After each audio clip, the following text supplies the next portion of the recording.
Olá, olá, sou o Fábio Almeida, começando aqui mais um episódio do 100 Milissegundos, projeto que se propôs aí a refletir sobre as transformações digitais que a gente viveu aí na última década e o impacto da massificação da internet na sociedade. E hoje recebendo aqui uma convidada super especial, Fernanda Nascimento, que é fundadora da Stratlab, que é uma agência de comunicação, né, de inteligência digital, e especialista em social selling, né, também já tem uma estrada longa aí no digital e no offline também, e vai bater esse papo aqui com a gente, explorando muito os desafios, né, dos executivos se posicionarem no LinkedIn, nas redes. E obrigado pela presença aí, por ter aceitado o meu convite.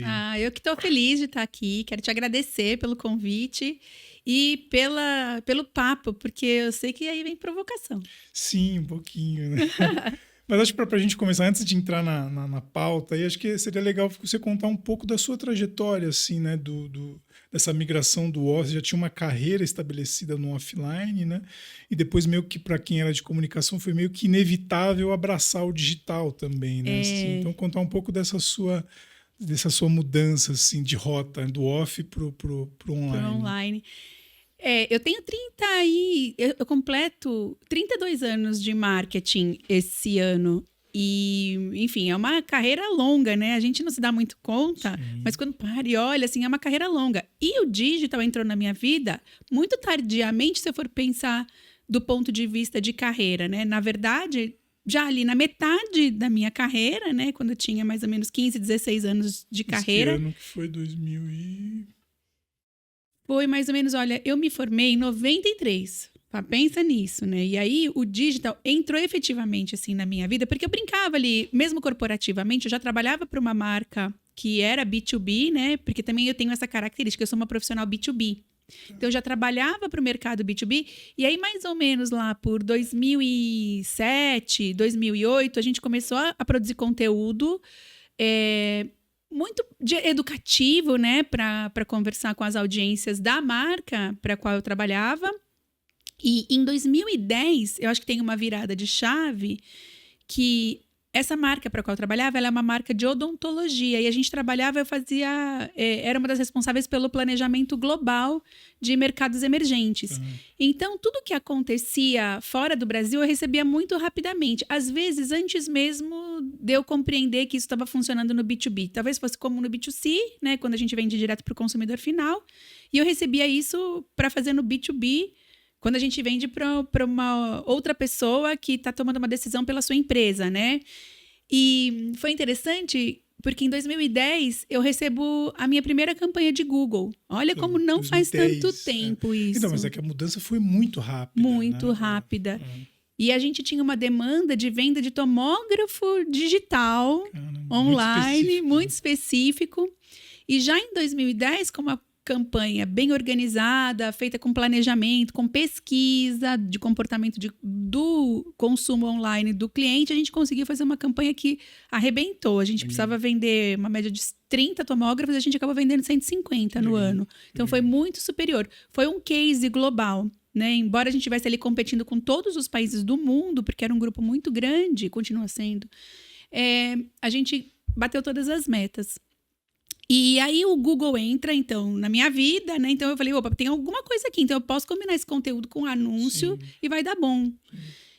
E a partir daí a minha carreira vira absolutamente para isso. Porque a gente não tinha tantas escolas no Brasil ensinando, a gente não tinha tanto conteúdo. O conteúdo, ele estava nos blogs. Na raça, assim, né? Quem tá naquela época para cá foi meio que aprendendo no dia a dia mesmo. No dia a dia.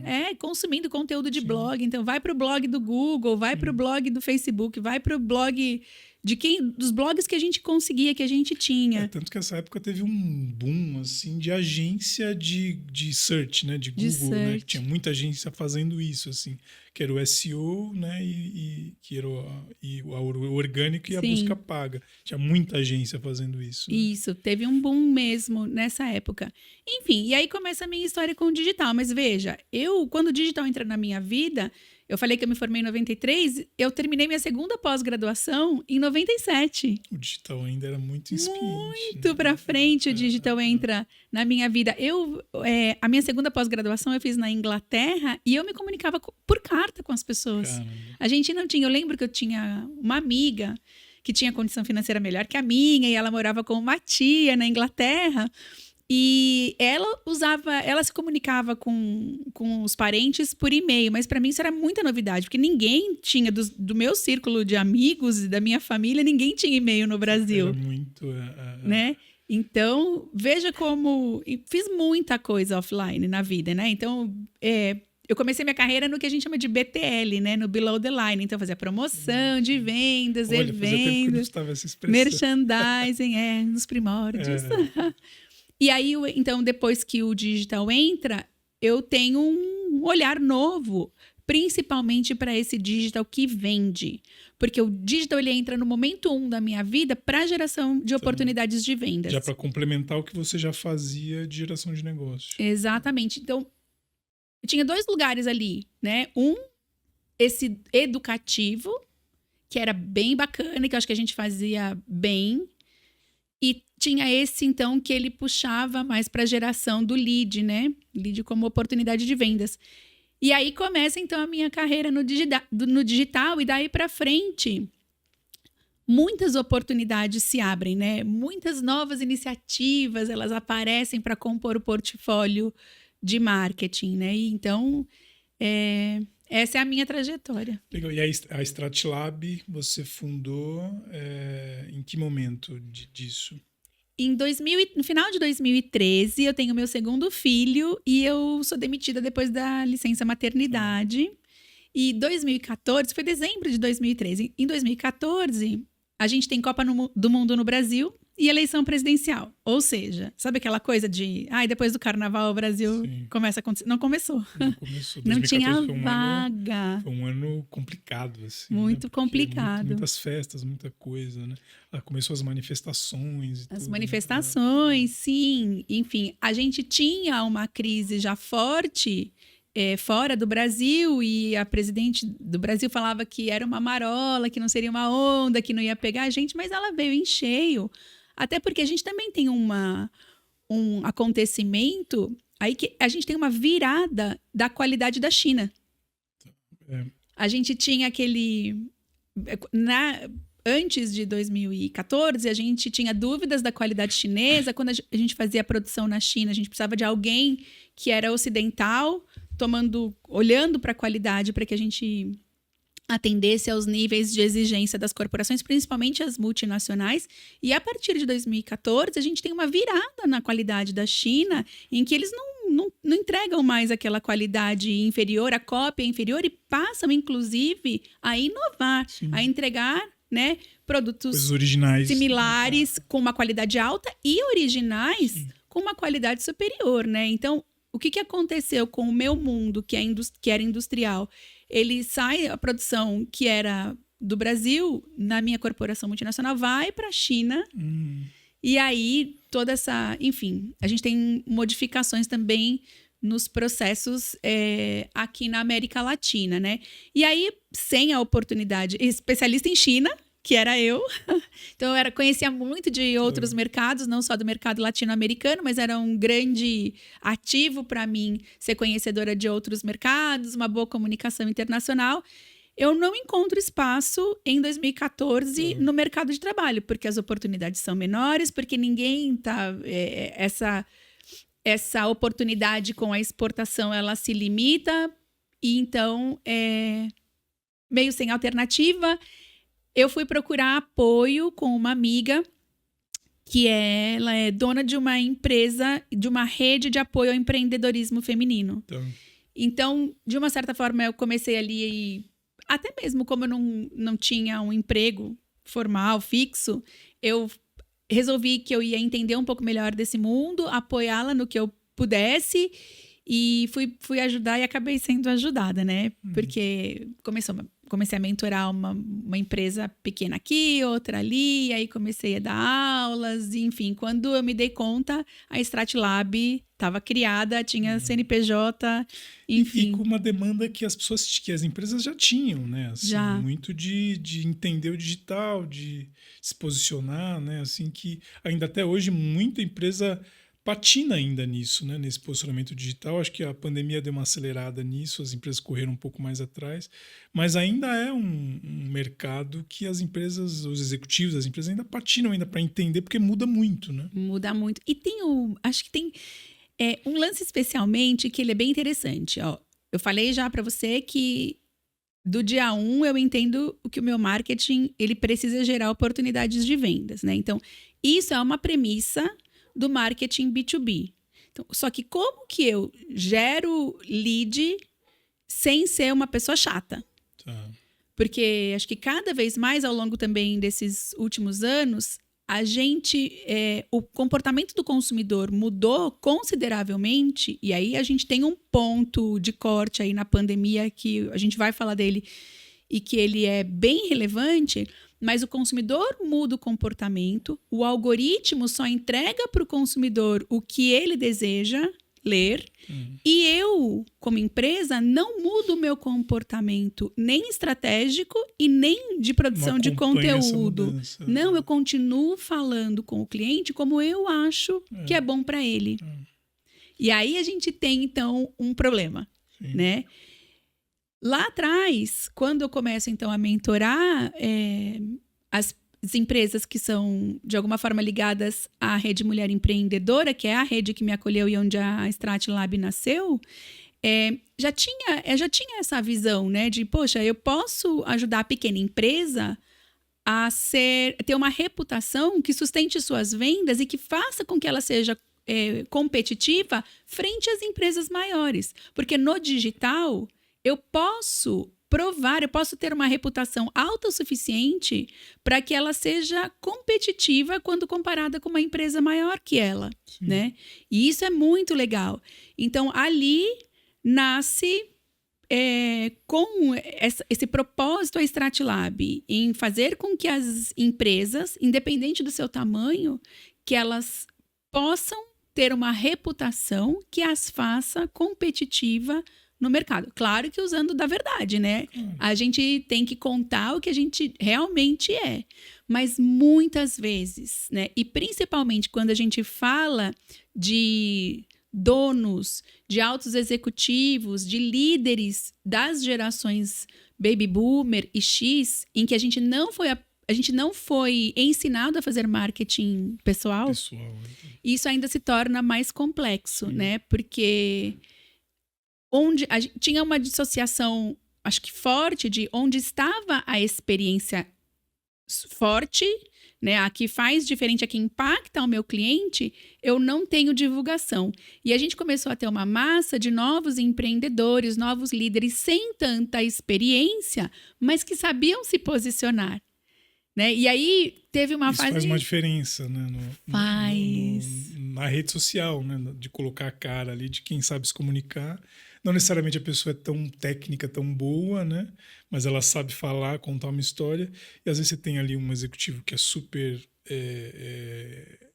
competente, mas não necessariamente sabe passar essa competência dele no que a rede social precisa ouvir ali, né?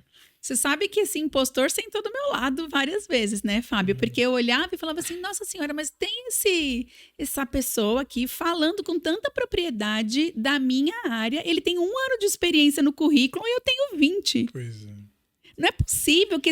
Né? Não estou falando que ele não pode ser bom. E também não vou dizer que ele não possa ter insights que são geniais, diferentes do meu. Mas também não é possível... Que ele seja tão guru assim com 1 ano de estrada, né?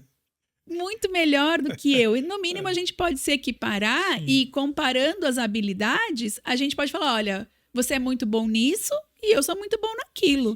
Mas falar que um profissional que tem muito menos experiência, muito menos vivência na minha área do que eu, né, que ele seja melhor do que eu sou, acho que é um pouco exagerado, né? Sim. Acho que pegando esse gancho, assim, que eu acho que é isso...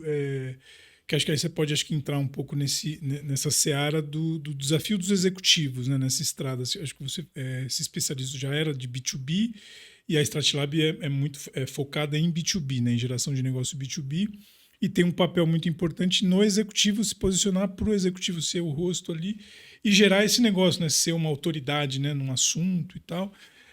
Conta um pouquinho desses desafios com os executivos, né? Você falou dessa coisa dos baby boomers, geração X, né? Como também talvez tenham mais travas, né, do que outros na hora de gerar um conteúdo, na hora de colocar.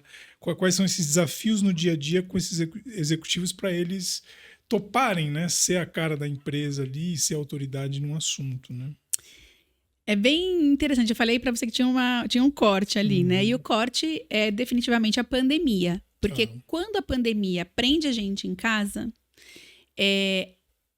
as pessoas que estavam acostumadas a ir para feiras e congressos, eventos corporativos, eventos de relacionamento, né? O pessoal de tecnologia fazia muito evento, pequeno comitê.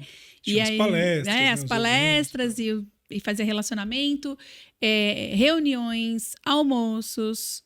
Tudo isso a gente ficou basicamente cerceado de participar de qualquer coisa que fosse física, né? Basicamente não, absolutamente. Absolutamente. A gente ficou 2 anos assim. 2 anos assim. E aí, nesse momento, uma alternativa, porque a gente nem sabia o telefone das pessoas, né? Muitas vezes a gente falava com as pessoas através do ramal. Com os grandes decisores, às vezes a gente falava, para falar com o decisor, você precisava passar pela secretária ou pelo assistente. Responder um e-mail era impossível. Né? Impossível. Então, como que eu me aproximo das pessoas? Onde que eu vou me relacionar com elas se eu não sei onde elas estão? E nesse momento, o LinkedIn, ele tem um salto de uso muito grande. Caras aparecerem, né? Na verdade, as pessoas já tinham perfil no LinkedIn, mas eram meio stalkers ali, dar uma olhada no movimento, mas eu não me posiciono, porque eu sou low profile. Sim.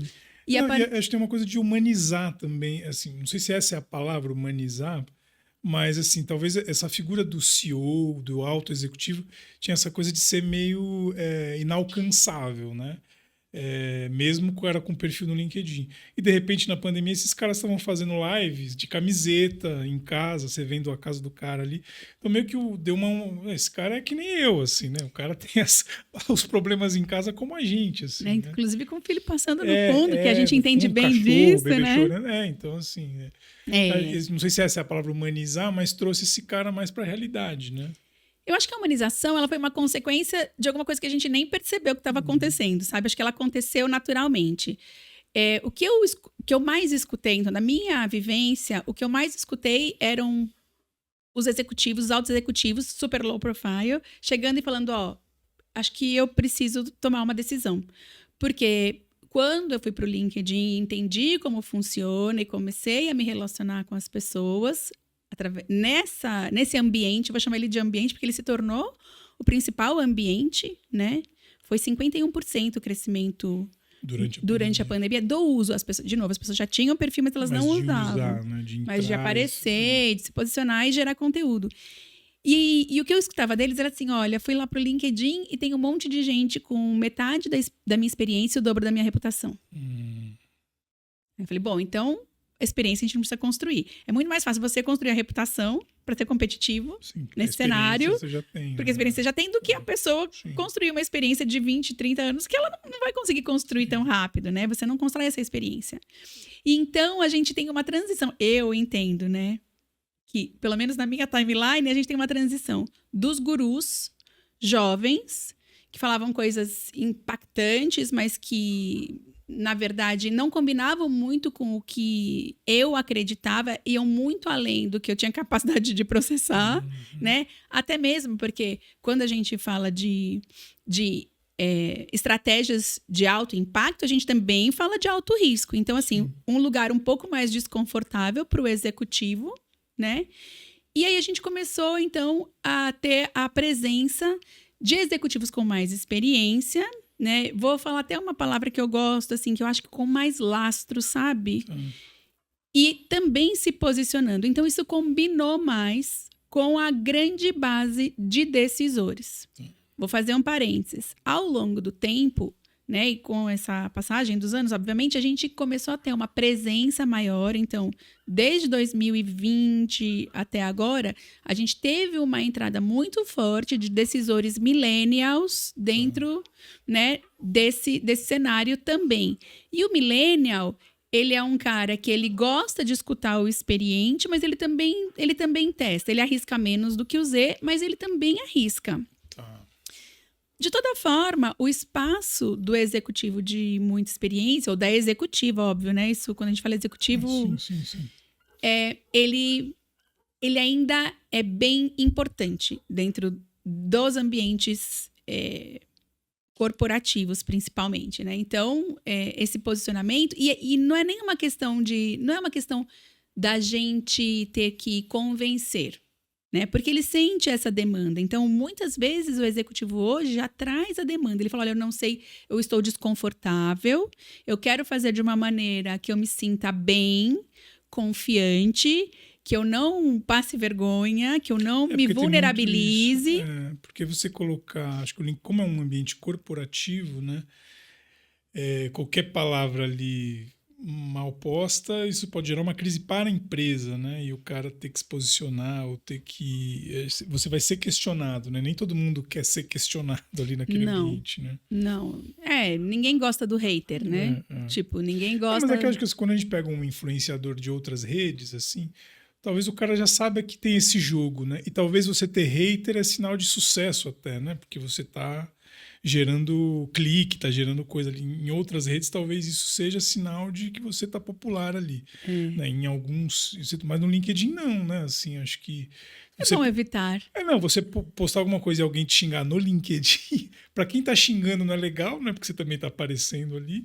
E para quem tá sendo, sei lá, questionado também não é, porque você fica numa posição... Você também não pode entrar no conflito, né? No combate ali. Né? E você é representante da sua marca, o que é... E tem uma empresa por trás, e tem uma empresa por trás, porque hoje a gente não tem mais também a desassociação da marca da empresa e da marca pessoal. Elas são simbióticas, né? Então, tudo que a minha marca posta impacta a minha imagem, e tudo que eu posto impacta a imagem da minha marca. Então, tem uma responsabilidade quando um alto líder ele se posiciona, que ela é enorme, né? E, óbvio, se a empresa é multinacional, mais ainda. Se ela tem ação na bolsa, mais ainda. A gente tem os complicadores, né? Sim.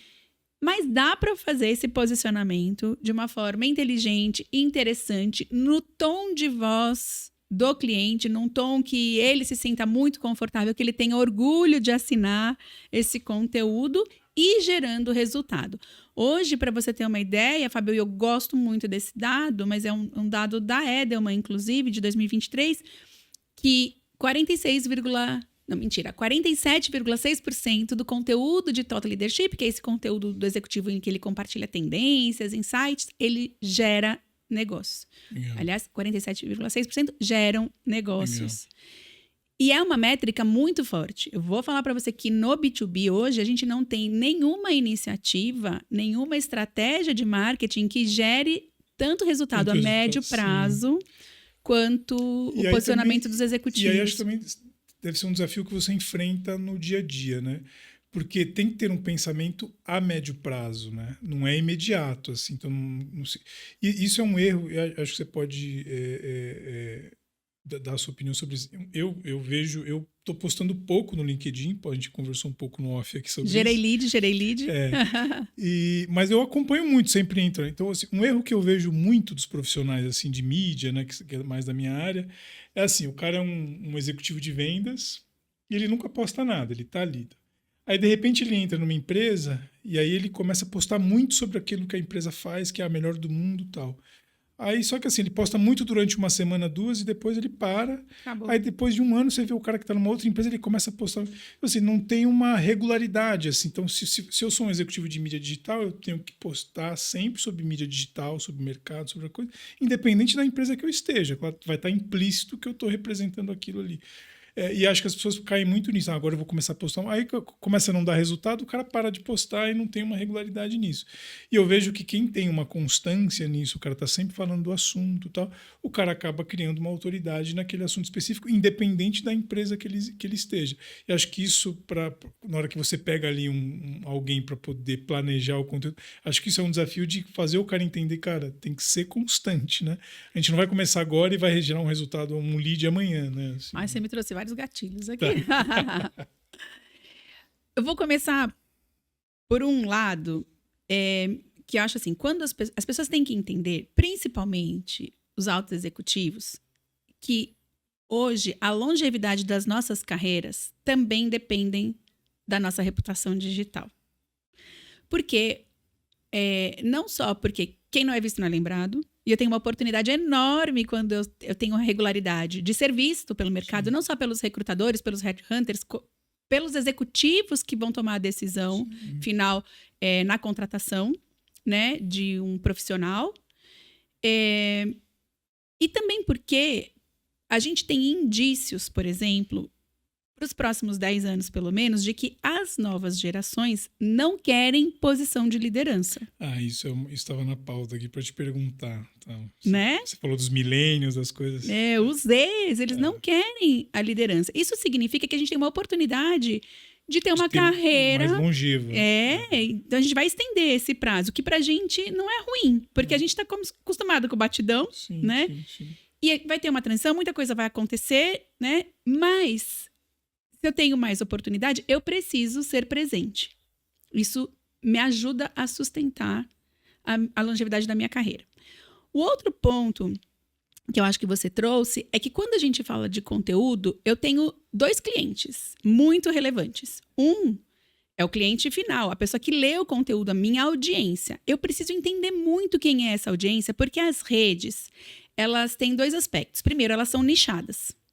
Eu não consigo falar com 3 perfis de pessoa ao mesmo tempo. Eu posso até mandar, 3 posts, a cada 3 posts eu faço um diferente do outro.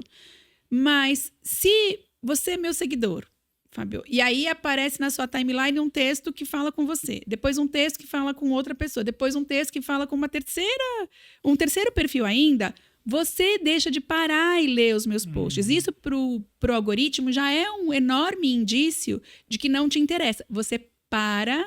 Eu paro de aparecer, o meu conteúdo para de aparecer na sua timeline. E aí eu não vou ter como gerar resultado. Tem uma questão que eu gosto muito, que é a seguinte: o que é resultado? E eu vou deixar pra gente responder depois, mas fica aqui pra quem tá escutando a gente, né? O que é resultado numa rede? Então, falei do cliente audiência, né? A pessoa para quem eu quero vender, que eu quero influenciar. E aí eu tenho o algoritmo. Que o algoritmo, ele é um cara que, assim, se você tá lendo sobre cachorros e eu escrevo sobre gatos, ele não vai mostrar meu conteúdo pra você. O LinkedIn diz que é muito orgânico o trabalho. O algoritmo do LinkedIn, eu acho, talvez, das redes, talvez o mais justo, vamos dizer assim. O mais justo, gosto. Porque primeiro que ele privilegia o conteúdo da pessoa física, né, e não das empresas. Tanto o alcance de uma postagem de uma empresa é muito pouco, né, muito pequeno. E ele vai te privilegiar de acordo com que as pessoas interagirem ali e comentarem, ele vai... Então, tem não sei se isso mudou, mas tinha um dado deles que, assim, se você posta e em até 15 minutos, ali 20, 25 minutos, as pessoas interagem, então você tende a entregar para mais... Então, se a pessoa curte, você entrega para 25 pessoas a mais e assim por diante. Então, você vai tendo um alcance até para quem não é da sua rede, né? Assim, exatamente. Então, é justo porque ele leva muito em conta a relevância do seu conteúdo ali, né? Enfim, é exatamente isso, né? Então, ele tem esse privilégio orgânico que é bem importante. Mas, se eu não consigo entender o que a minha audiência está consumindo, ele não vai mostrar o meu conteúdo para a audiência certa. Então, a gente tem uma tendência, se a gente não planeja e cria uma estratégia, a gente tem uma tendência a ser refém do algoritmo. Vou te dar um exemplo. Você falou até a gente chama de golden hour, né? Assim, 1 hora até 1 hora. Sim. Depois, não mexa nesse post. Essa semana eu fiz um post com erro de português. Falei, não, 1 hora, segura a onda. Não pode editar. Se você edita, você derruba o alcance. O que o algoritmo acha? Tem alguma coisa errada aqui. Então, nessa hora, é a melhor hora de interação. Deixa rolar. Depois você volta e segura a peteca. Até porque erros acontecem. E depois você volta e ajusta. E... uma outra coisa sobre o algoritmo é que quanto mais você usa a ferramenta de busca para mostrar para ele qual é o perfil que você quer, mais ele te mostra para a pessoa certa. Legal. Então, a ferramenta de busca, ela pode ser meio que um educador do algoritmo para levar a gente para a audiência correta. Mas essa audiência, e aí eu volto para o resultado, ela é nichada. E ninguém vai para o LinkedIn para escutar o outro. Ninguém vai para o LinkedIn para ver o que a Fernanda está falando, para entender o que a empresa X ou Y está postando. As pessoas vão por interesses próprios. Se o que a Fernanda fala, a empresa X e Y escreve, posta, tem a ver com o que eu estou buscando, eu consumo. É mais sobre o conteúdo e menos sobre a pessoa. E menos sobre a pessoa. É mais sobre o interesse da audiência do que sobre a pessoa. Tá. Né? Então, eu tenho uma frase que eu uso muito, que é que o protagonista da sua história é a sua audiência. Se ele não se enxergar no seu conteúdo, o seu conteúdo vai gerar menos resultado. E aí, Fábio, eu vou falar para você que essa é a divisão entre dar certo e não dar certo em ambientes corporativos quando a gente fala de marketing digital. Por quê? Primeiro, que o cliente tem uma regra que eu gosto muito, que a gente chama ela de 95/5, que ela diz que de 100% do seu universo comprador, neste exato momento, 5% estão prontos para comprar de você e 95% não estão. O que significa que se eu fico mandando mensagens matadoras sobre o quanto eu sou maravilhoso, incrível, minha promoção, meu diferencial, minha característica da minha solução, whatever, porque a gente costuma inventar nomenclaturas maravilhosas que só a gente entende. Adora isso, né? Então eu fico mandando essa mensagem que a gente chama de fundo de funil, né? Quando o cliente já está pronto para a compra, muito massivamente. E eu incomodo os 95% que não estão prontos para comprar e que estão deliberando. Na verdade, e aí acho que você trouxe já isso. Na verdade, essa pessoa está compreendendo ali sobre o universo dela, sobre o que ela precisa, o que ela não precisa, e se familiarizando e se relacionando com profissionais que num futuro próximo estão ali, ó. Eu só me conecto com você se você é interessante para mim. Num futuro próximo, eu possa usar para alguma coisa que sirva para minha carreira. E é muito também do que... Acho que tem assim, acho que no final do dia todo mundo quer gerar negócio, né? Mas também acho que tem gente que tem ali uma naturalidade ou um prazer de gerar conteúdo bacana. Tem gente que faz isso com prazer, assim, de dar uma dica e tal. E tem gente que, de repente, só está fazendo porque tem um interesse... Então, também tem que equilibrar isso, assim, né? Eu preciso gerar um conteúdo legal. Claro que, no final do dia, eu quero que me gere negócio, mas tem que ser genuíno também, né? Super. Acho que também tem um desafio de equilibrar isso, assim, na hora que alguém te procura, assim, esse cara está querendo realmente passar dicas legais ou o cara também só está querendo, né, achar a fórmula... Só quer biscoito. Não, só quer achar a fórmula pronta, o que eu preciso dizer para gerar negócio, né? Quando, na verdade, é uma construção disso no dia a dia, né?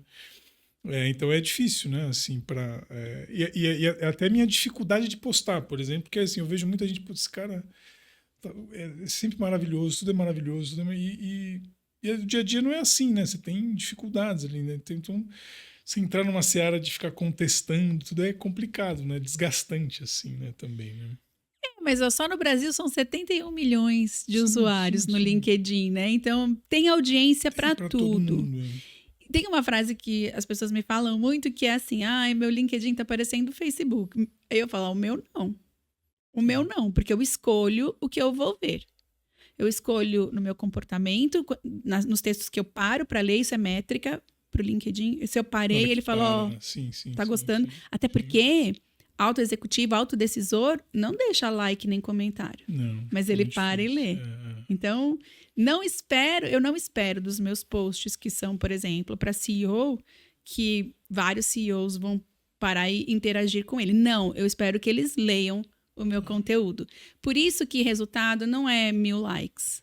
Às vezes, o meu post de melhor venda, ele tem 30, 20 likes. Mas ele é relevante. Mas ele é relevante, ele tem os likes certos. Então, também, eu acho que tem uma... A gente falou de marketing de vaidade, de resultado de vaidade. Se a gente fala de... São as métricas de vaidade. As métricas de vaidade. Elas não combinam muito com as métricas de resultado quando eu falo no B2B de vendas de alta complexidade, que eu acho que também é importante. Claro, se eu tenho, por exemplo, uma solução que ela é fácil de comprar com um clique, um aplicativo que eu pago pouco por mês, ou uma solução, enfim, um sistema que vai lá, você...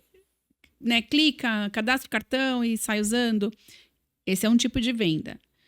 quando a gente fala do uso de conteúdo, principalmente esse conteúdo de alta liderança para fazer negócios, a gente está falando das vendas complexas, as vendas em que o decisor procura mais do que uma solução, ele procura um insight, ele procura uma consultoria. A gente fala que quando a gente posiciona um executivo de empresa, a gente está gerando um trusted advisor para quem vai comprar dele, né? Porque esse é o papel da gente, mostrar como a gente impacta os negócios, e o impacto dos negócios, ele é muito peculiar para cada um dos decisores, né? Para cada um dos decisores entende o valor do negócio da sua própria maneira. Isso é uma coisa que eu preciso aprender a compreender. Sim. E por isso que eu tenho nos meus executivos Trusted Advisors. E olha, uma pesquisa... tem pesquisas que falam que 78% dos decisores estão procurando, eles querem fazer negócios com quem é Trusted Advisor. E é isso, assim, mas aí voltando um pouco, que aí você tem uma construção disso, né? Assim, E tem não sei se você tem uma estatística disso, de qual que é o tempo, assim, para alguém se tornar uma autoridade no assunto dentro do LinkedIn, ou para começar a ter uma relevância nessa coisa de gerar conteúdo, de postar e tudo. Tem não fugindo da fórmula pronta, né, mas tem alguma estatística que mostra um tempo para isso? em 3 meses você consegue ver resultados já, né? E tem os aceleradores, né? Então, o que é um acelerador, por exemplo? É você ter uma rede compatível com o conteúdo que você vai postar. Então, assim, não adianta eu escrever para CEOs e na minha rede eu só tenho gerentes. Então, eu preciso ter CEOs na minha rede para receber esse conteúdo. E faz sentido essa pessoa, porque eu acho que assim, é uma rede social, né? Deixa de ser. Também faz sentido que essa pessoa interaja, né? Então, assim, não adianta a gente também só gerar conteúdo, mas também não interagir, não curtir, não comentar, também não gerar conversa ali dentro. Assim, acho que isso também é importante para dar relevância. Muito importante. Né? Para aparecer ali, né? E você sabe que às vezes a gente recebe executivos, que a gente faz muito trabalho de gerenciamento e ghostwriting para altos executivos e para empreendedores, enfim. E é muito comum que eles falam assim, olha, mas eu também quero que vocês façam os comentários, né? De que você também interaja, né?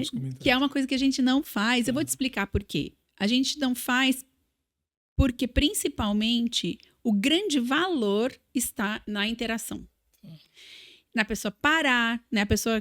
O autor do post, né? Parar, ver quem é essa pessoa, entrar na rede, compreender qual é a network dessa pessoa, o que a empresa dela faz, em que mercado ela está posicionada, para que ela tenha uma visão de negócios, de qual é a relevância da conexão com essa pessoa. E aí você faz a resposta, obviamente, tem respostas que a gente faz para ser bacana, para ser educado de responder a um comentário, porque é uma questão de educação, né? Porque ali é uma rede social, então é uma conversa de mão dupla. Mas também, se a gente não aproveitar a oportunidade de avaliar quem é essa audiência que a gente está atraindo e quais são as possíveis oportunidades, né? Porque, por exemplo, em comentários dos meus posts, eu faço as melhores conexões. Eu abro novas conexões. Você pode depois mandar uma mensagem privada, né? Você pode, né, depois interagir de uma outra forma. Tem uma abertura nisso. Tem uma abertura. E lembra, se essa pessoa vem para minha rede, se ela se conecta comigo, ela qualifica a minha audiência. Aí o post que eu faço impacta cada vez mais pessoas com quem eu quero me relacionar, né? E esse é um jogo que não dá para ser terceirizado. Você pode terceirizar, obviamente, mas assim, eu não acho uma decisão estratégica. Real, né? Não fica real, né? Assim, fica meio padronizado, né? Fica, mas você perde o melhor, que é fazer negócio, né? Você não é estratégico você delegar. Então, isso é para quem quer ser famoso, não para quem quer ter resultados no negócio. Sim. Então, que aí a gente fala um pouco de social listening, né? Que é essa coisa de você escutar o que estão dizendo sobre a sua marca. Eu tenho de vez em quando eu dou aula no curso livre na Casper, né? Sobre planejamento de rede social e tal. E tem um exemplo que eu uso lá do Twitter, né? Que eu pego 2 marcas, assim. Então, elas fazem ali a postagem promovida, né? E aí uma marca vai respondendo todo mundo, mesmo os negativos, porque o Twitter tem muito, né, essa coisa, né, do questionamento, mas ela vai respondendo pessoalmente cada comentário, seja positivo ou negativo, usando o nome da pessoa ali e tal. E aí você olha assim, pô, a marca tá tendo um cuidado nisso e ela tá escutando o que as pessoas estão dizendo ali. E aí eu uso um outro exemplo que a marca ela fez uma postagem promovida e tinha muita reclamação sobre o preço do produto, sobre a qualidade e tal, só que ela só estava curtindo o que era positivo e o que o negativo ela ia deixando de lado. É uma estratégia, okay, porque aquilo também vai passar, né? Mas talvez ela está perdendo uma oportunidade de ouvir o que as pessoas estão dizendo sobre a marca dela, né? Assim, Com certeza. Estão falando do seu preço e da qualidade, então alguma coisa está errada, né? Então você pode talvez se defender ali ou não, ou escutar isso para ter, de repente, numa próxima, né? Então são escolhas, né? Também que a marca faz na hora de aparecer numa rede social, né? Assim, e o executivo cai nessa também, né? Assim, o cara precisa se posicionar também ali no comentário, né? E você falou de social listening, mas assim, aí eu vou puxar para o social selling, que você também perguntou, né, no começo da nossa conversa. Porque o social selling, ele nada mais é do que você usar as redes sociais para você gerar oportunidades de vendas. Mas social selling não é no primeiro toque você vender. É uma construção também, né? Ele é uma construção. E a gente fala muito que para as vendas complexas, principalmente, no LinkedIn, você abre conversas qualificadas com as pessoas certas. Você não vende. Você vai vender depois. Sim. Lembra da 95.5? Sim. Você nutre, você capta a rede, você nutre a rede. Para comprar, né? Você faz com que a pessoa se interesse por você. E aí, quando a pessoa se interessa por você, ela se interessa mais, ela consome mais do conteúdo da sua marca e ela aceita com mais facilidade conexão com as pessoas que são do seu time. Então, um alto executivo se posicionando no LinkedIn, ele também facilita o trabalho de vendas. Porque quando o vendedor entrar em contato, então a gente se conectou, a gente está conversando. Se alguém do meu time entra em contato com você, você vai ter uma abertura maior para essa nova conexão, porque a gente lembra, as marcas pessoais impactam as marcas corporativas e vice-versa, né? Sim, precisa até preparar. É porque assim, é isso, se você tem uma resposta padrão, talvez você deixe de perceber uma oportunidade de negócio ali, né? Porque respondi, tá tudo certo, né? Mas se você investigar a pessoa, o que fez a pessoa, de repente você gera um negócio a partir daquilo, né? Então tem esse desafio. E as pessoas deixam muitos rastros, sim, né? Sim, Isso é muito rico para quem vende sim. e para quem faz comunicação, né? Porque os rastros, eles têm que ser usados para que a gente possa, então, criar esse conteúdo que engaja. Sim. E, assim, assim, você deve ter um olhar bem atento e crítico, assim, na hora que você entra no LinkedIn ali e vê conteúdo, assim. O que você vê que ainda erram muito, assim, né? E o que você vê de coisa bacana, assim, a pessoa tá fazendo legal, assim, talvez não precisa citar nome, obviamente, mas de exemplo, assim, de forma de fazer conteúdo ali desses executivos. Olha, na verdade, eu acho que eu falo que no digital não tem certo e errado, tem teste AB. Se tá certo para audiência, né? No seu olhar, assim, tipo assim, putz, pessoa, se tem alguma coisa que te incomoda quando você vê as olha, assim. Mas assim, não é que não me incomoda, sinceramente. Sabe por quê? Ai, olha eu aqui, eu e o microfone. Sabe por quê, Fábio, não me incomoda tanto? Porque eu acho assim, eu acredito muito no trabalho de nicho.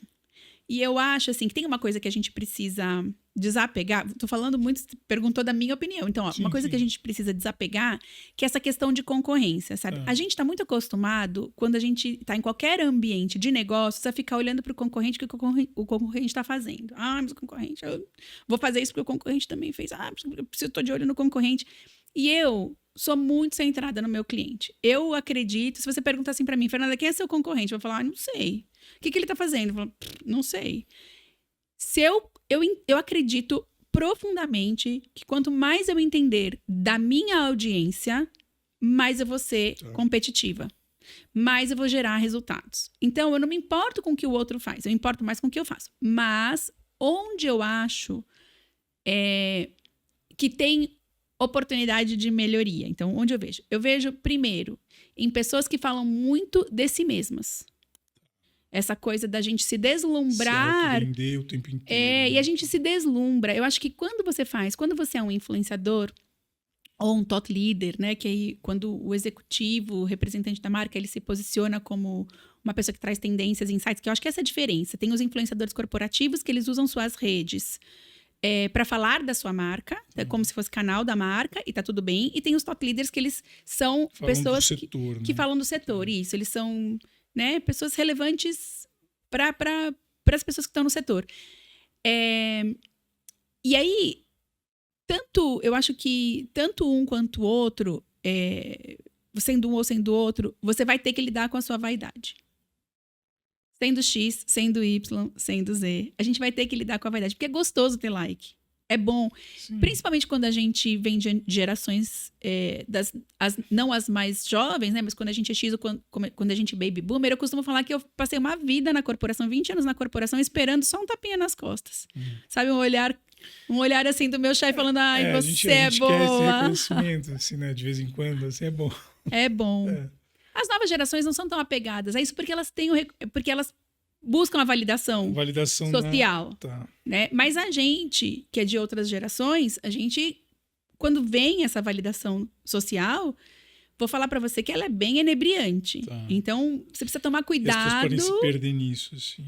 É uma armadilha, na verdade, porque aí não significa que gera resultado. Então, acho que esse é o ponto 1. Por isso que isso me incomoda. A outra coisa me incomoda, mas é um ponto de atenção que eu tenho com os meus clientes. Olha, estamos falando muito evento. Eu mesma, hoje, eu tenho que postar algum conteúdo educativo, porque eu já falei demais de evento. Tá. Então, minha rede não é obrigada a ficar vendo o quanto eu apareço por aí e por aqui.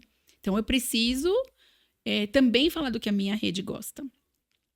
E uma outra coisa que eu acho que é um ponto de atenção é o tanto de texto feito a seco com inteligência artificial.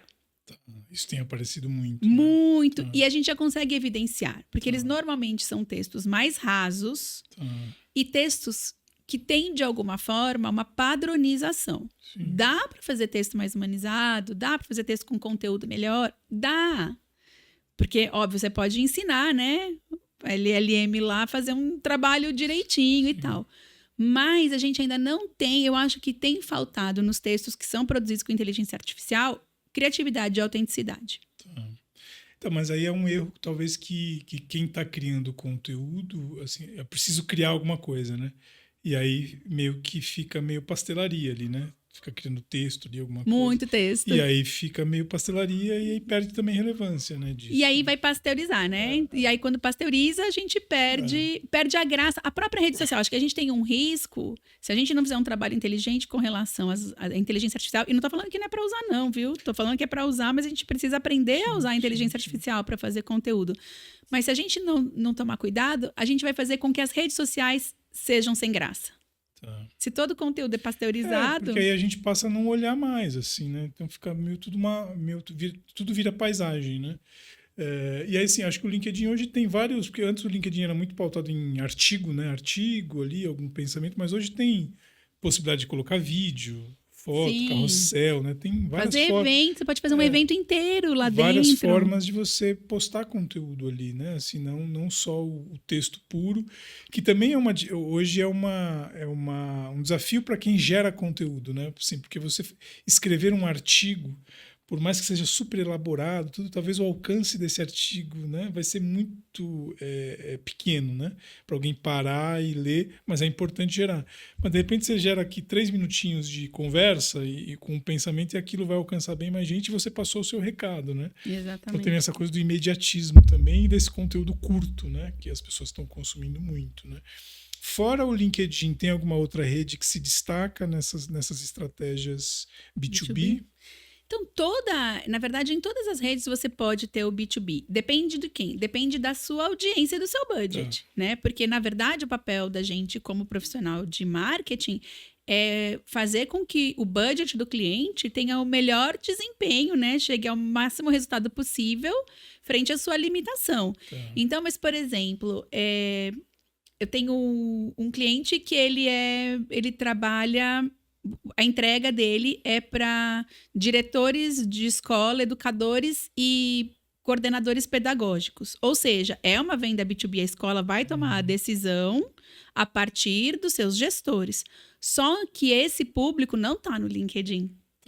Ele tá no Facebook, ele tá no Instagram. Então, a gente precisa se adequar, fazer uma estratégia que faça o trabalho, né, de conteúdo e de entrega de valor para essa audiência onde ela está. O Twitter já foi melhor, ele continua sendo uma ferramenta importante B2B, mas ele já foi menos polêmico. Que eu acho que também o algoritmo está privilegiando outras coisas. Outras assim, coisas, né? Então, mas, de novo, o que a gente faz sempre que frente à estratégia é entender como a gente consegue distribuir. Óbvio que o melhor é você ter uma cobertura, porque o cliente é omnicanal. Então, se a gente consegue estar presente em todas as redes, sensacional. Mas quando a gente não consegue estar presente em todas as redes por uma limitação de orçamento, então a gente privilegia as que podem ter uma monetização, trazer a monetização mais rápida, né, pra gente. Isso que eu ia perguntar, assim, talvez você até tenha respondido, mas assim, acho que também tem às vezes uma ansiedade das empresas ou dos executivos de estar em todas as redes, né, de criar para todas, e que é difícil, assim, porque cada uma tem uma linguagem. Assim, precisa estar em todas de acordo com o perfil desse cliente, da audiência, assim, então essa aqui talvez não valha, assim, ou por esse dinamismo é importante pelo menos estar presente em todas com um perfil, assim, não necessariamente estar criando conteúdo. Então, vou te dar um exemplo. Eu abandonei o Facebook, porque eu não tinha mais saúde para cuidar do meu próprio Facebook. Né? Muita coisa, porque o problema não é você postar, é que você tem as interações. E, para mim, a melhor interação que eu tinha era no Facebook. Só que não é onde eu tinha a melhor geração de negócio. Eu tenho a melhor geração de negócio no Facebook, por exemplo, para vender curso.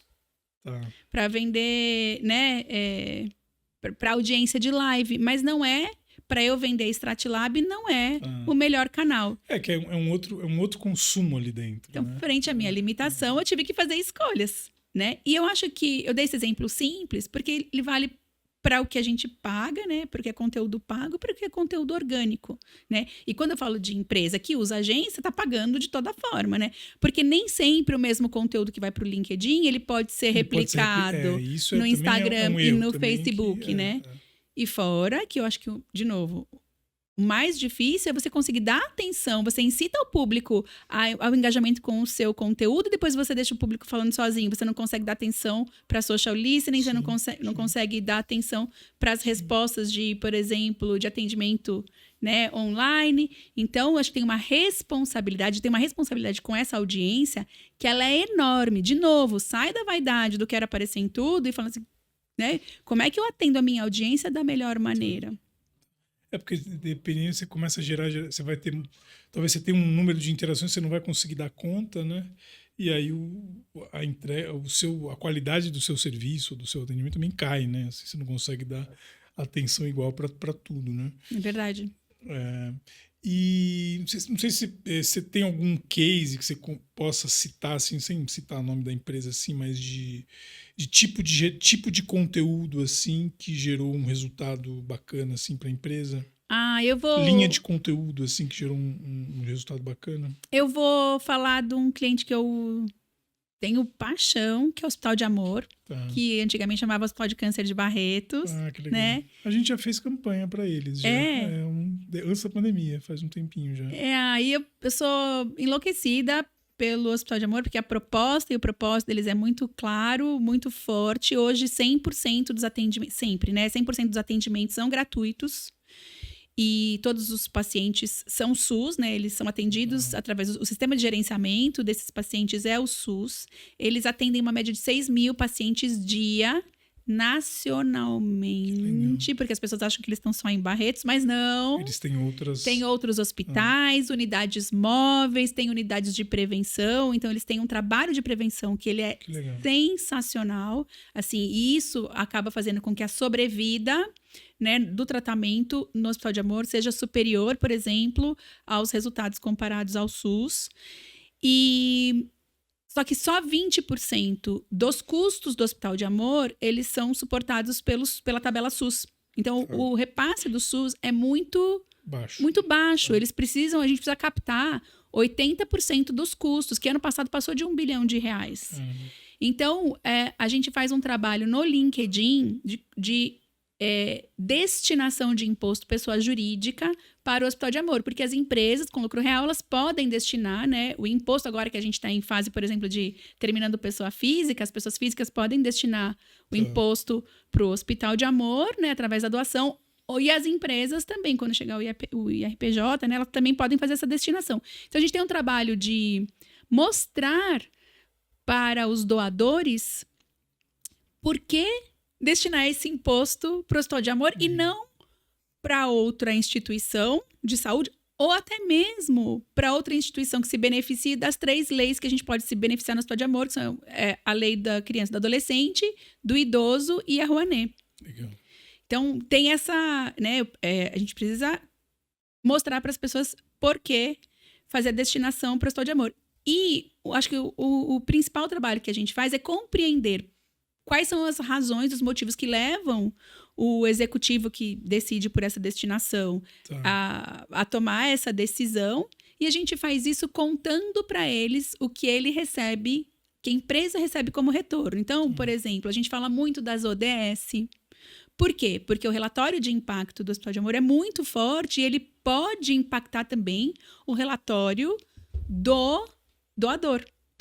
Porque muitas vezes o doador é uma empresa nacional e precisa de cobertura nacional e ele não entende que o Hospital de Barretos é nacional. Então a gente mostra que o hospital é nacional porque ele está buscando eficiente, seriedade, transparência. Então a gente mostra que tem transparência, que tem seriedade e que os resultados são muito fortes de impacto, né? Como eu já disse aqui, que tem um trabalho... Pra você ter uma ideia, o hospital tem dezenas de carretas que elas são equipadas tanto com consultório quanto com equipamentos de imagem, e eles rodam o Brasil, né, nas regiões mais longínquas, fazendo trabalho de prevenção para que você possa começar o tratamento o mais cedo possível. Por isso que as taxas, de novo, melhoram. Então, isso para o relatório de impacto, para os doadores, é muito importante. Então, sem perder...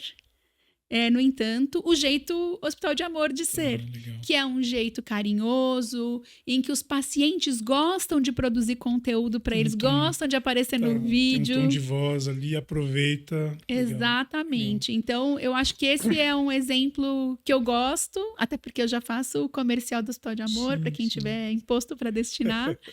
E que eu acho que quem for lá conferir o conteúdo...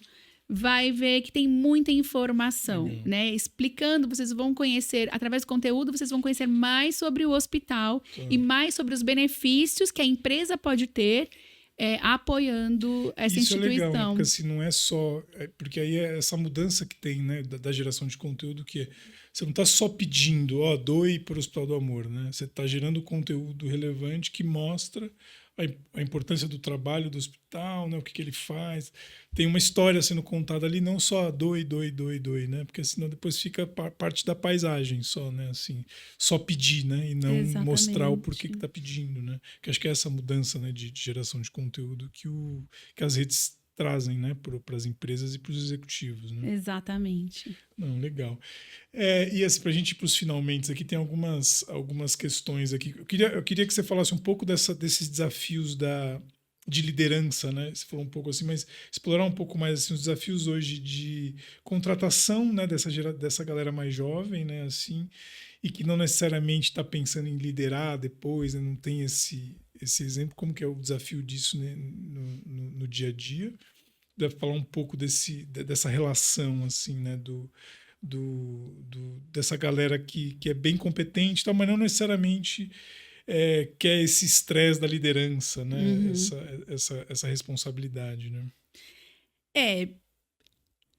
Acho que contratar essa galera nova é desafiador, porque são pessoas, primeiro, que elas querem saúde mental, elas querem equilíbrio, qualidade, né, e qualidade de vida, e elas querem co-criar, porque principalmente essas gerações mais jovens, né? E hoje a gente está falando da Z como sendo a mais jovem tá no ambiente corporativo, trabalho, né? Porque a gente tem 5, né? Sim. Atuando juntas hoje, sim. Mas então a Z, ela é a mais jovem que tá e que tem gerado maior trabalho de adaptação das gerações mais antigas, né? Mas ele é um jovem que ele quer co-criar, ele não quer ser mandado, ele quer poder se expressar, ele quer poder colaborar. E colaborar significa, né? Você aceitar a colaboração de um jovem significa você ter tolerância a erro também. Tolerância a erro, assumir alguns riscos, né? E tá aberto para o novo. Porque eu venho, por exemplo, sou X, venho de uma geração onde meu chefe mandava e eu obedecia. E eu queria, lembra? Falei já que eu queria um tapinha nas costas, um olhar de aprovação, um reconhecimento, né? Essas gerações mais jovens, elas não estão tão preocupadas com o reconhecimento. O reconhecimento vem através da liberdade de aprender, de testar, de acertar, de errar que elas têm. Eu acho que tem uma mudança grande que eu acho que é assim, falando por mim também, pelo menos, a gente sempre se espelhou no mais velho, né? Assim, a gente queria ali, a gente se espelhava no mais velho e o trabalho, né? Sempre foi uma coisa muito importante, né? Você ter ali um bom cargo, um bom emprego, tinha essa coisa de ser funcionário público, né? Passar em concurso, tudo, mas você tinha essa coisa de ter um emprego, assim, o trabalho é muito importante. Acho que o que muda muito para essa geração é que o trabalho ele é uma das coisas da minha vida, mas ele não é o mais importante, né? Assim, ele faz parte da minha rotina, né?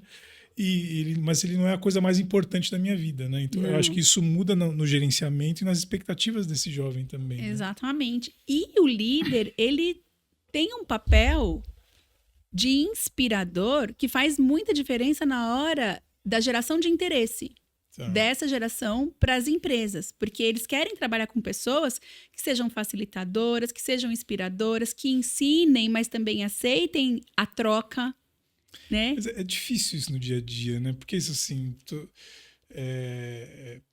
sei lá, posso estar sendo muito quadrado no que eu estou dizendo, mas trabalho é trabalho, né? Assim, você tá trabalhando assim, mas não, sim, mas eu estou dizendo assim, nem sempre você vai encontrar esse ambiente inspirador, essa coisa que vai mudar o mundo. É muito romântico, eu acho, assim, né? E eu acho que tem uma preocupação assim com essa geração a médio prazo, assim, nesse sentido de não assumir, porque assim, o fato de você não querer assumir liderança de alguma coisa, tem gente que não tem perfil para isso, mas também as pessoas não querem assumir muita responsabilidade, né, sobre a entrega. Hoje eu estou feliz, eu estou, amanhã eu não estou e pronto, né, assim, e a entrega fica em segundo plano. Eu acho isso perigoso, assim, né, a médio prazo, num amadurecimento dessa geração, né? Eu acho que essa geração ainda vai surpreender a gente. Não, eu espero, né? Para ser bem sincera. Não tenho dúvida, assim.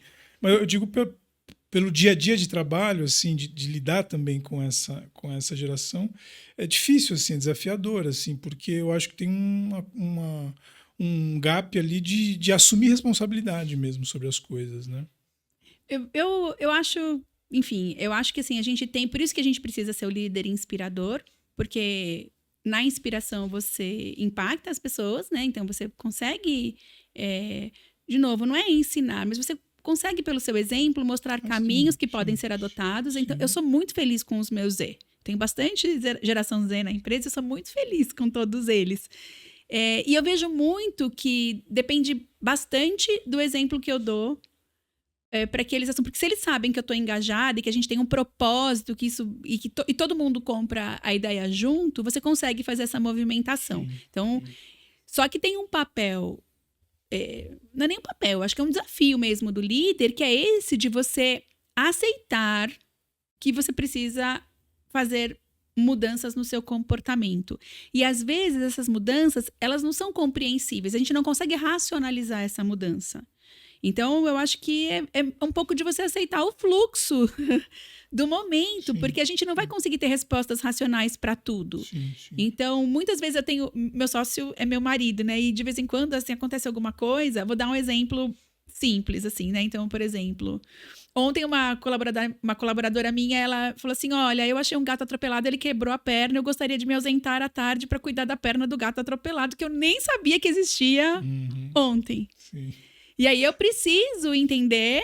Aquilo pode ter relevância nenhuma para mim, mas para ela tem muita relevância. E nessa hora, óbvio que a primeira resposta que vem para mim, eu sou X. Sim. Todos os dias eu tento, né? Eu faço lá uma meditação matinal para tentar me encaixar nos padrões atuais, mas eu sou X. E a minha vontade é falar assim, meu Deus, mas você jura que você vai largar tudo no horário de trabalho para cuidar da perna quebrada do gato? Mas assim...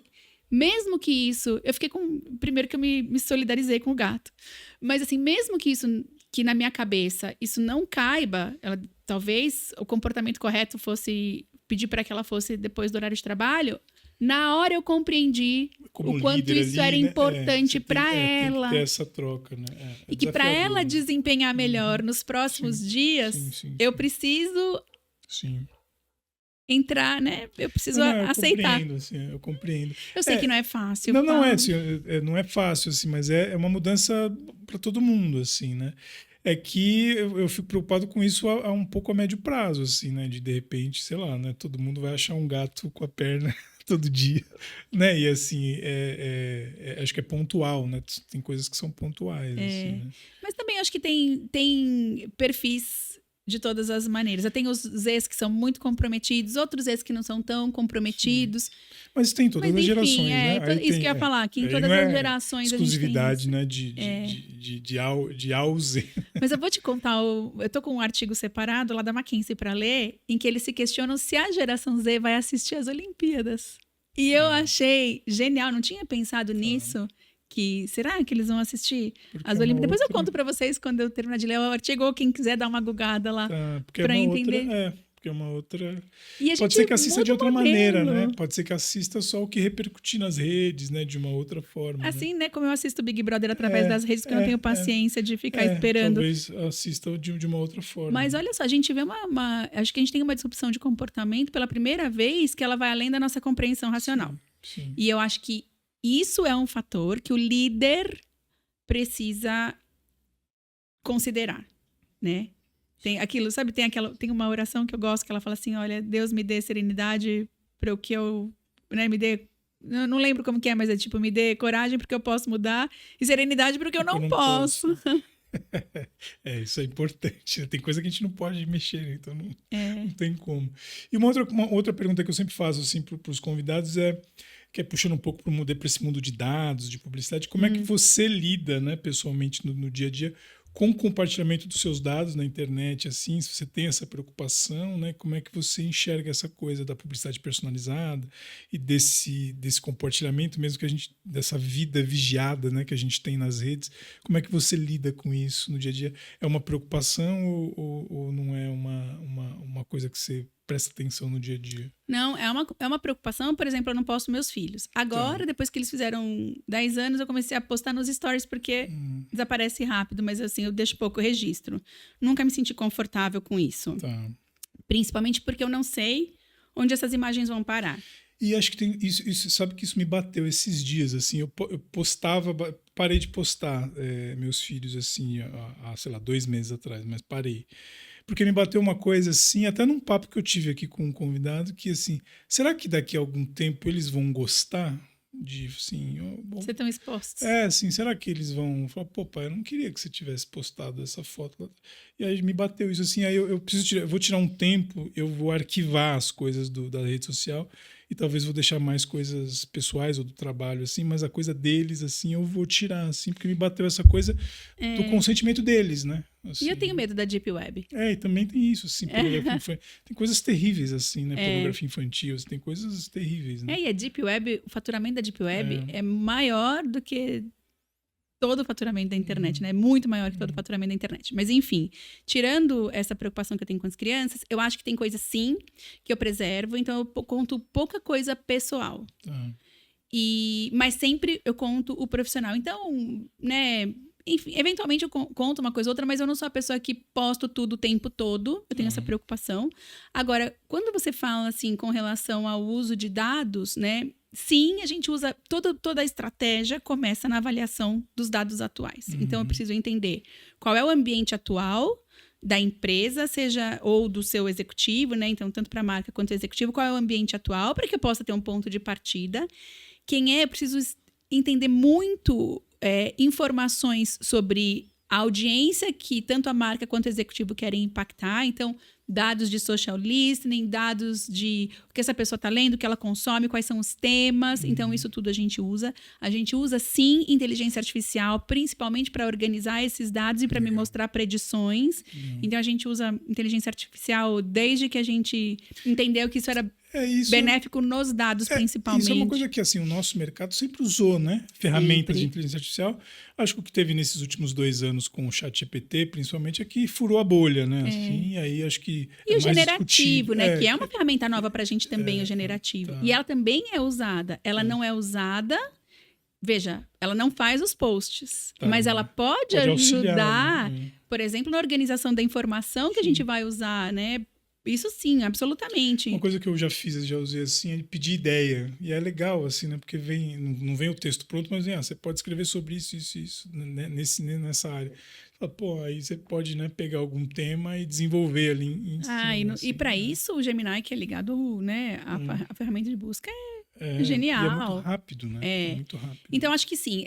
Sempre eu né, tenho o LinkedIn, ele organizou a inteligência artificial de 3 maneiras, né? Ele fala assim, o que ela pode substituir aquilo que não precisa de mim. Então, por exemplo, a transcrição de reunião e pauta. Você não precisa de alguém. IATA. Transcrição IATA. Meu Deus. E olha, eu vou falar, a gente que é mulher, quando vai para reunião, sempre sobra pra gente a ata. Nossa, teve uma agência que eu trabalhei, isso faz mais de 10 anos, que ele exigia que a cada reunião que eu fizesse, depois eu escrevesse uma ata da reunião e eu tinha que colocar no arquivo, assim, ó. E olha como seria mais fácil a sua vida hoje. Não, pois é. Primeiro que eu não acho que seria tão necessário ter a ata, você pode falar os principais pontos ali, mas hoje uma ferramenta dessa, né? Rapidinho.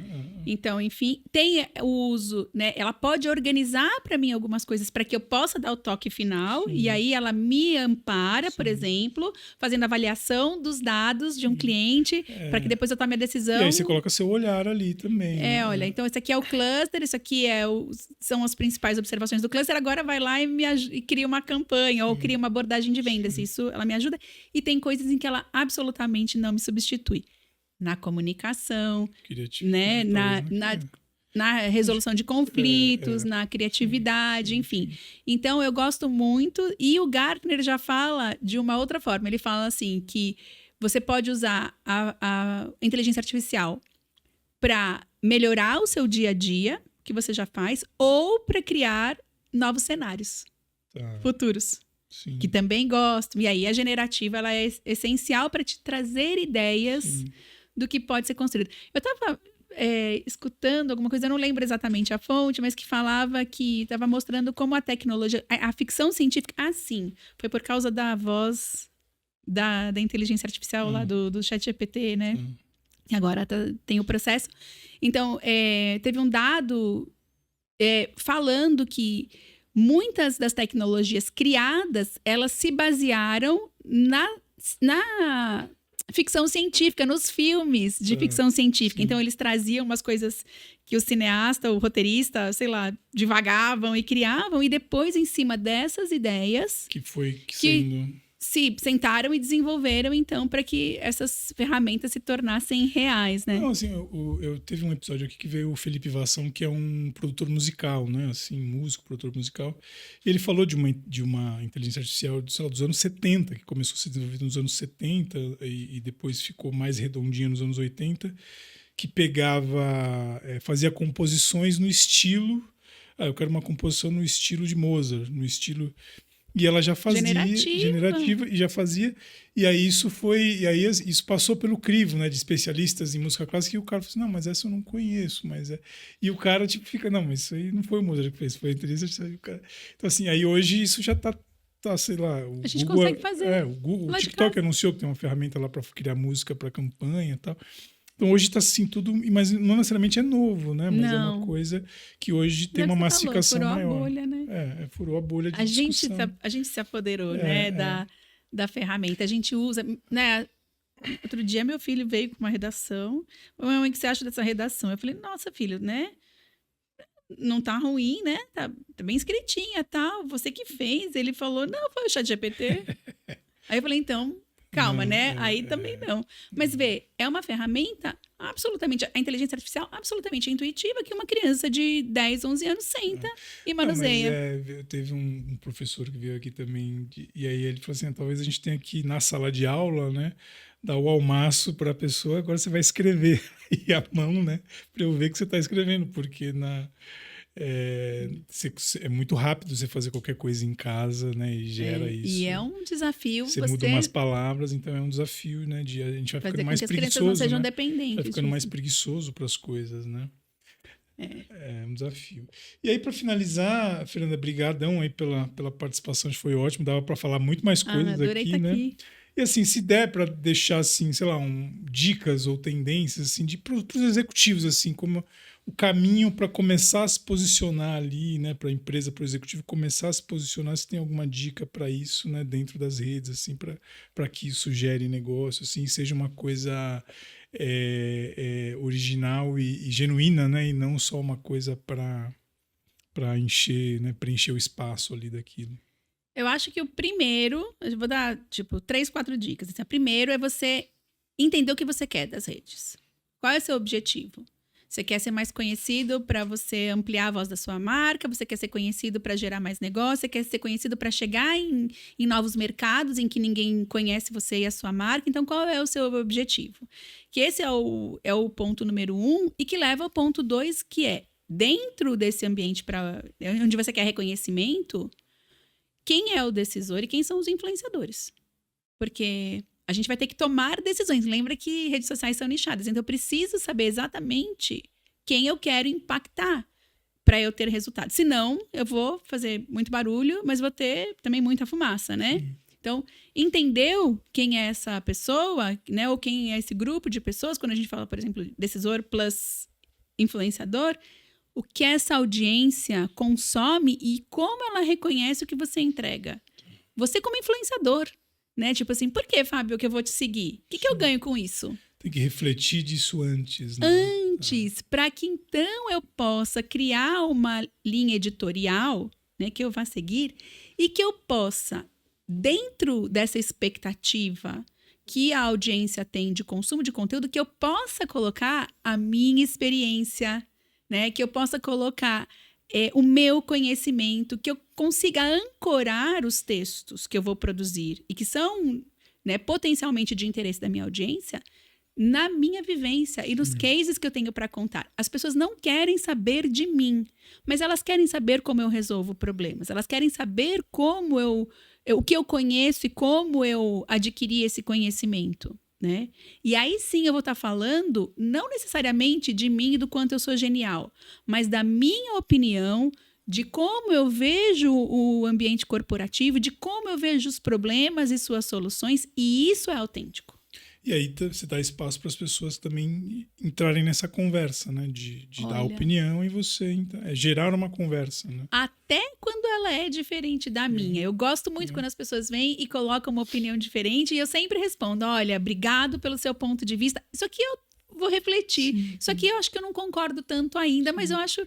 E, dependendo do caso, eu ainda convido para um café. Tem que ser civilizado, né? Tá faltando um pouco de civilização, né? Tá. Precisa ser civilizado. Né? E ainda convido para um café, Fábio, porque aí, quem sabe, eu gero um lead. Sim, gera um lead. Com certeza, no final do dia, né? Eu sou aquela que só quero gerar lead. Legal. Mas de um jeito gostoso. Sim. Óbvio, né, que eu acho que a gente, como empresário, como gestor, como executivo de empresa, como líder, a gente tem que ter essa visão de que no final do dia... Para a gente prosperar, a gente precisa fazer negócios. Mas ele tem que ser tão fluido, ele tem que ser tão natural quanto o relacionamento. Sim. Né? Então, relacionamentos geram confiança. E confiança gera receita. Legal. Obrigadão, Fernanda, pela participação aí. Conte conosco aí. A gente volta com mais. Um abraço. Tchau, tchau.